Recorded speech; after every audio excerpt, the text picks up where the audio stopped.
புது வரவாக வந்திருக்கக்கூடிய முருகப்பெருமான் தான் பார்த்துட்ருக்கோம். முருகருடைய விக்கிரகம் வந்து நம்ம எக்கச்சக்கமான கலெக்ஷன்ஸ் பார்த்துருக்குறோம். உதாரணத்துக்கு சொல்லணும்னு பார்த்தீங்கன்னா பழனி ஆண்டவர், ராஜ அலங்காரம், திருச்செந்தூர் முருகர், இந்த மாதிரி 6 படை முருகரும் பார்த்துருக்குறோம்.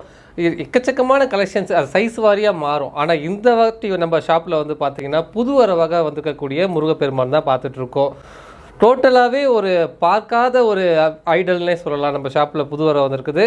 ஒரு வேடன் போன்ற தோட்டத்தில் இருக்கக்கூடிய முருகப்பெருமான் ஒரு கையில் வந்து மயிலை வந்து தாங்கி ஏந்திட்டு இருக்கிற மாதிரி. பொதுவாகவே மயில் வந்து முருகப்பெருமானுடைய பாதத்துக்கு பின்புறம் தான் இருக்கும். இந்த விக்கிரகத்தில் பார்த்தீங்கன்னா மயிலை ஒரு கையில் பிடிச்சு மயிலை பார்த்து கொஞ்சிற மாதிரியான ஒரு அமைப்பில் கொண்டு வந்திருக்கிறாங்க. ஸோ இந்த ஐடல் வந்து நம்ம ஷாப்பில் வந்து 2 சைஸில் அவைலபிளாக இருக்குது. 2.5 இன்ச்லேயும் 4 இன்ச்லேயும் அவைலபிளாக இருக்குது. தேவைப்படுறவங்க கீழே தெரிகிற வாட்ஸ்அப் நம்பருக்கு கான்டாக்ட் பண்ணி உங்களோட ஆர்டரை உடனே ப்ளேஸ் பண்ணிக்கோங்க. நம்மளோட ஷாப் கரெக்டாக எங்கே இருக்குதுன்னு பார்த்தீங்கன்னா சென்னை திருவான்மியூர் மருதீஸ்வரர் கோவில் பக்கத்தில் இருக்கக்கூடிய நார்த்து மாட ஸ்ட்ரீட், வடக்கு மாட வீதியில் தான் நம்ம ஷாப் இருக்குது. நீங்கள் டைரெக்டாக வந்து உங்களுக்கு பிடிச்சமான விக்கிரகத்தை பார்த்து வாங்கிட்டு போகலாம்.